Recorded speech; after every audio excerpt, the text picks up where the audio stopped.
Howdy, and welcome back to the workshop. My name is Will Stelter. I'm a professional bladesmith, and in today's episode, we're gonna be getting a lot closer, if not completely finished, with the Lotus Chef's knife that I've been working on for the last 6 months.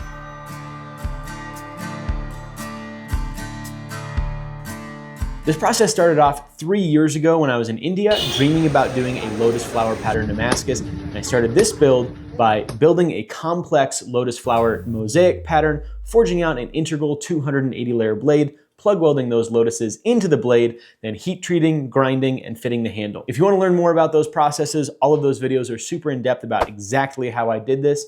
So if you haven't seen them, I'd recommend going and checking them out. But in today's episode, this is where we're starting. We've got the handle shaped, and this is mostly what we're going to be working on today. Now, my initial plan for this handle was to carve a lotus flower coming out of the bolster, but I just didn't think that it looked very good on paper. You couldn't really see that it was a lotus, or I didn't think that you'd be able to. And now the plan is to carve lotus roots. Lotus flowers sit in or on top of water, and they have a really cool root system that comes down with a single stem and then forms into a bold, kind of crazy, hairy formation that then goes into the soil at the bottom of the stream or lake or pond. And I think that's gonna be a really cool way to do it. We're also gonna be incorporating some mother of pearl into this handle, which is just an absolutely mesmerizing material. I have a lot of it that I've bought over the years. I think that it's super neat, but I haven't really used it on anything yet because I'm a little scared to. But we're getting over that today, and we're gonna be doing both a butt cap in mother of pearl, and then I bought all of these little dots of mother of pearl in a bunch of different sizes, and we're gonna inlay those into the handle as well, so they'll look like water bubbles coming up from the root system. Just a little bit more color, something a little bit more interesting. So our first step, we got the handle shaped, but right now it's still way oversized. So we need to shape it down, get it slimmer. I'm gonna bring it down to where it's about 40 thousandths of an inch, maybe 30 thousandths wider than the bolster. And so everything is gonna get slimmed down on here. I want this to be at a really close to final shape before we do any of the inlay work or anything like that, because we're gonna be shaping the butt cap to the actual shape of the butt of the knife. And so that's an important part of it.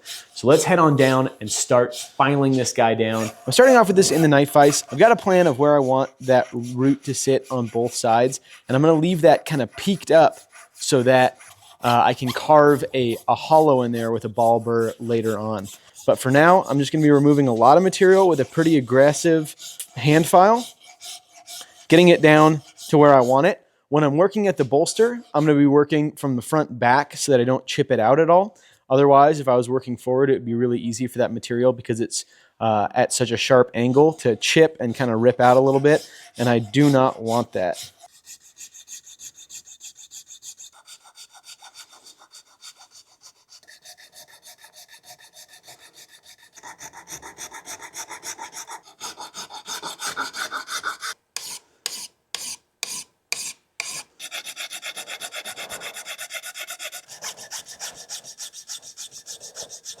It's going really well so far. I've gotten the top area thinned down a decent bit. I stayed away and I didn't remove a whole lot of material from that area where the stem's gonna be. We're just getting all the shapes refined a little bit. I still have my scribe lines on the butt, and that helps me keep everything nice and even. It gives me some visual reference to make sure that I'm not getting too asymmetrical with it.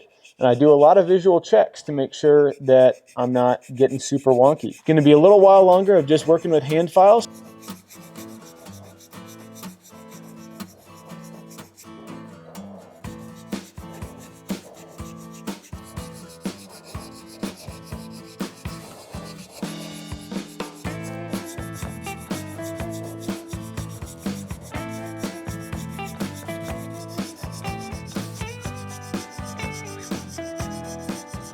We're really close to the final shape now. I'm really happy with the way that it leads out of the handle. Got that ridge that leads all the way around. That'll get blended out, but it helps me visually make sure that the palm swell is even. The only thing that I need to do now is take about 15 thousandths of an inch off of this side right here. You see it's a little bit farther away, the edge there from the scribe line, than this one is. We're just gonna get that evened up, make sure that that butt profile looks really nice, and then we'll move on from there.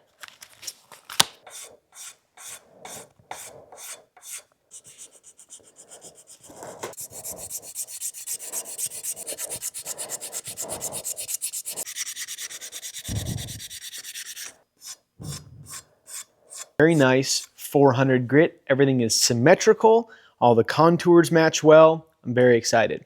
Next step, I'm then gonna go around and scribe in about a 1/16 of an inch. So it'll be a little bit smaller than the perimeter of the actual butt of the handle. And then we'll carve our recess, and after our recess, the area that the butt cap is gonna sink down into, then we can get going on the actual butt cap itself.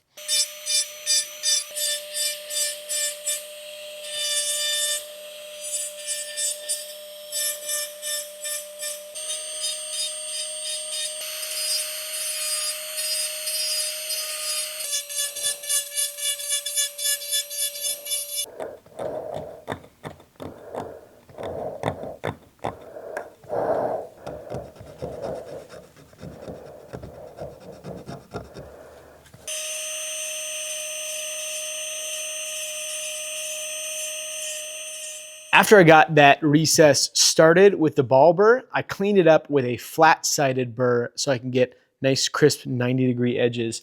I was checking it with this little mini square to make sure that it's flat across the bottom. Even though I can't get all the way to the bottom, I can see that the reveal is at least close to flat. I'll probably have to go back in and flatten it off a little more, but it's pretty good.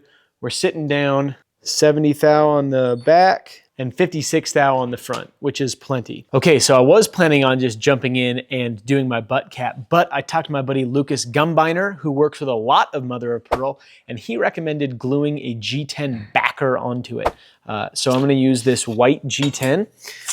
This is super thin, it's 20 thousandths of an inch thick, but it's an unnatural material, it's a synthetic material, and so it'll stay very stable. It won't want to warp with moisture or anything like that, and it'll help with the bottom side of this from chipping out. So I'm gonna glue this onto here, I'm gonna degrease both pieces, and then I'm just gonna glue my whole piece onto here, and while we're waiting for that glue to set, we're gonna start carving on the root system. I'm just not gonna do the final roots that kind of wrap around.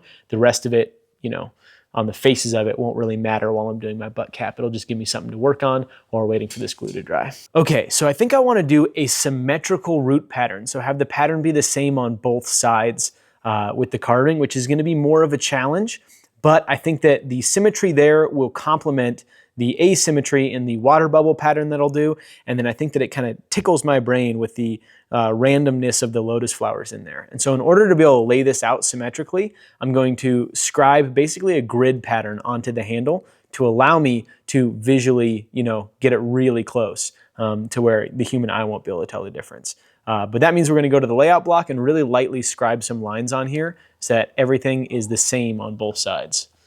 So the scribe lines are kind of hard to see. Definitely plays off the light to where you can see them. Yeah, I'm pretty stoked.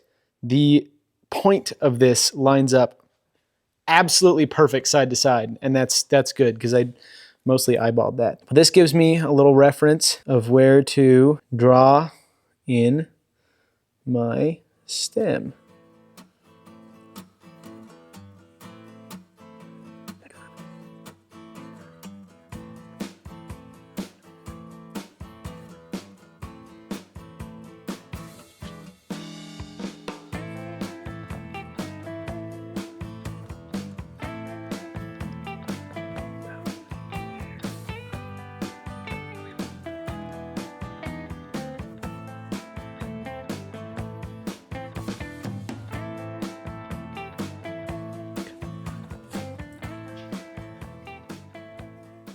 All right, I'm gonna get started with a really small burr. That's just gonna get my channels started all the way around. I'm not gonna go very deep, and then I'll get it cleaned up with riffler files. The problem with using a small burr like this is that it can change direction very easy, and it's hard to get smooth curves over a long distance, but the files allow me to clean that up to get really nice, consistent curves and a consistent depth easier.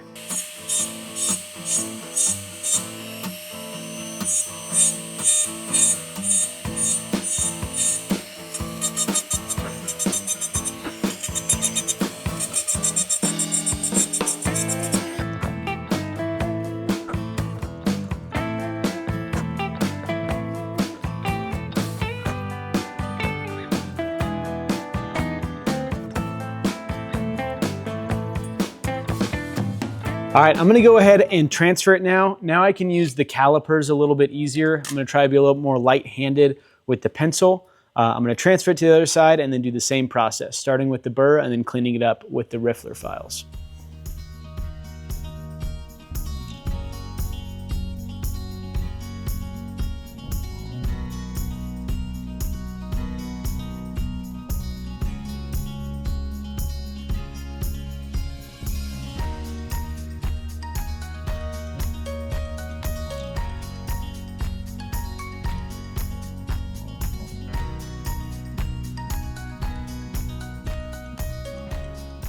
These roots are starting to look really, really good.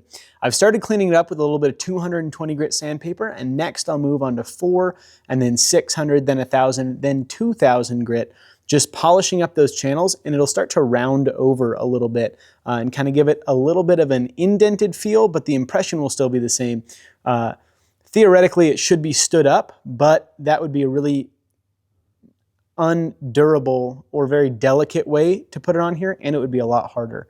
And so carving it in still has the same visual effect, and I'm really liking how it's going. I think it's going to look absolutely fantastic. So I'm going to keep on working on this for many more hours, and I'll pick up with you guys when it's sanded out. Well, I sanded for a couple more hours last night, but I only got up to 400 grit. It started to kind of round out the root system, and it looks super natural and really, really cool. I'm very happy. But it's the next morning now, and our mother of pearl had enough time to cure. I used some 24-hour epoxy, which is the best stuff that you can get. It has a bond life of approximately 125 years. So theoretically, this will last for a good long time. And even then, I don't know, I don't think it just turns to jelly. It should still stick after that. I don't know how they know that either. Anyway, we got it stuck to the G10 backer, so we're gonna clean this up. We've got our inlay hole ready on the butt of the handle. We do need to drill a hole into the tang slot so that I don't get this stuck, so that I can pop it out from the backside if I need to. So we're gonna drill that hole first, and then we'll move on to getting this thing fit inside of the butt of the handle.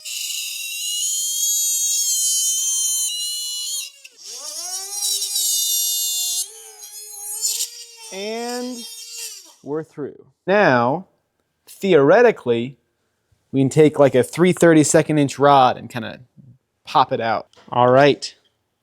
Woohoo! We got unsticking power now. Okay, time to hopefully not mess up a horribly expensive material. The thing about pearl is that you can still buy it, but it only comes in really thin chunks. This old stock is about 2.5 times thicker than pretty much anything that you can buy nowadays. And so a set of scales like this, back in the day, was about $100. That's the price that was written on it. Nowadays, it's probably like $500 to $800 for a set.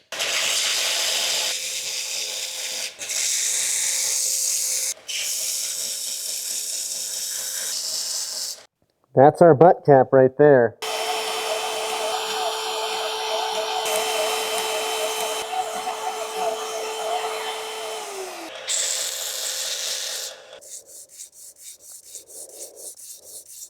Did I cut that too short? I might have cut it too short. That's really embarrassing. So the way that I'm going to go about this is I think I'm going to cut this out, and that'll give us a good estimation of what it's going to need to be, and I'll grind it oversized to that profile and slant in my edges. And what that will do is, because it's going to sit below the surface, it doesn't matter a whole lot if they're undersized. We need that anyway to have that taper. But that taper will allow me to see where it's contacting and start to have kind of some reference areas. I think this will be the best way to go about it. And then, so I'll start off with it tapered, and then I'll kind of roll it back until they're parallel and it's sitting down below the surface. And I'll just have to go and test fit, see where it's hitting, remove my material, and so on and so forth. All right, I got the paper really, really close, definitely close enough to be able to scribe onto the butt cap, but it made me notice a couple of really small asymmetries in the curve on the front and back. So I'm just gonna adjust those really quick before we start fitting, and that way this pocket won't need to change at all once we actually start fitting in the pearl. Since I widened out the hole, the inlay spot, this piece is still wider than it by, I don't know, 20 or 30 thousandths of an inch. But because this is sitting at such an aggressive angle, I want the back side of it on this side to come straight up. And so it's gonna have to fit at a different angle. And so this piece is no longer fully long enough. I wanna have a little bit more room. I could maybe make it work. I think I'm gonna play it safe and cut another piece of pearl. We'll be able to use this chunk for something else down the line, maybe in the stand or something like that, because I do wanna build a stand for this piece. So we're just gonna cut another chunk that's like 30 or 40 thousandths of an inch longer. Better to do it right the first time than to use something that's not quite right and have to redo it again anyway.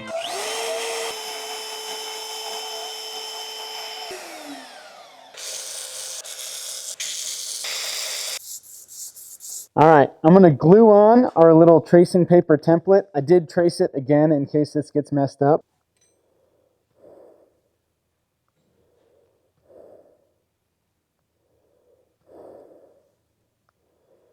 Bam. Now that we have our template on there, I'm gonna start grinding in again at a fairly aggressive angle. And once we get it kind of close to there, we'll start hand fitting it in with files.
Okay, so you guys can see that there's a, I don't know, maybe 5 thousandths gap right there. So that's an area that I'm not touching as I'm continuing to fit this up. It's contacting all the way along the edge here. We're starting to contact the front. The front, I'm going to do it a more aggressive taper, and so I'm going to be removing material here, a little bit at the front right here, again skipping that gap area, and then all the way along the side here. I'm checking it. I'm drawing where I need to remove material, doing another pass, and I'm just checking every single time until I get contact all the way around and it kind of clicks into place.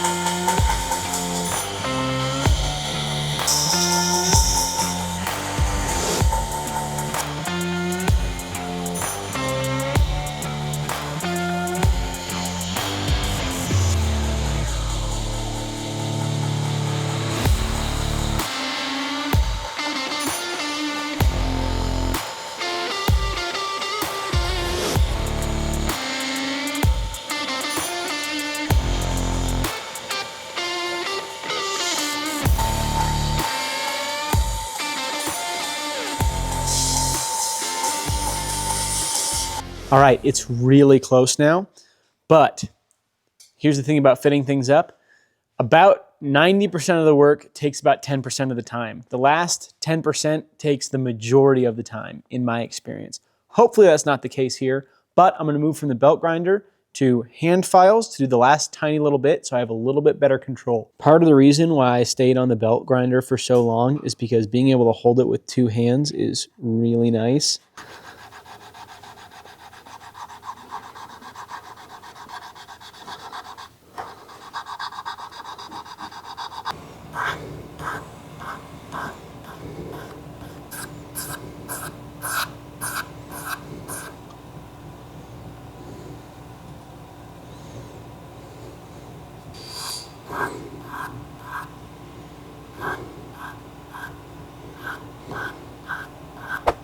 Ladies and gentlemen, mostly gentlemen, like 98% gentlemen, I think we've got it. I think we've got it. It is looking really good. The G10 is sitting about 10 to 20 thou below the surface all the way around. It's a nice, super tight fit. I do think that I am going to add a little pin that goes through just to have a little extra something for it to hang on to. But my back hurts from sitting here for, wasn't 4 hours for you, but it was 4 hours for me sitting here sanding on this. So let's smash some pumpkins. We had these 2 little pumpkins left over from some photos that we took of orange tenderfoots, which are live on the website, by the way. Crazy. And I think we'll do one in the power hammer and one in the press. See which one's better.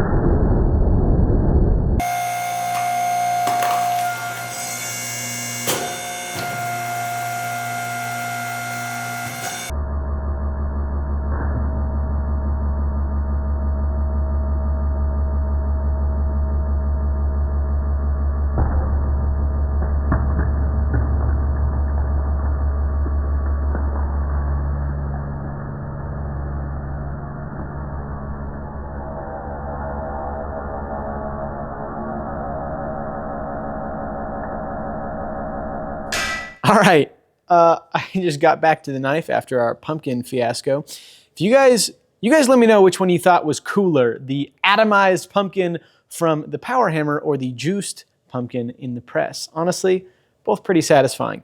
There's pumpkin on this handle, and we're about 40 feet away from the power hammer right now. There's like little chunks of pumpkin all over the ground. This is crazy. It's gonna take a long time to clean that up. Oh my goodness. Sorry, Matt. I do have some bad news on this thing, and that is that this is all that we have time for. It's fit, it's ready to be shaped, and in the next episode, we'll drill our dots and get that thing domed and shaped and all that stuff, but that's it for right now. Unfortunately, even though we have just an ungodly amount of time into this thing, there's still a lot that can go wrong. My biggest worry is that when I chamfer the end of the handle, that it's gonna wanna chip out and crack. That I think is the easiest way that this is going to get ruined.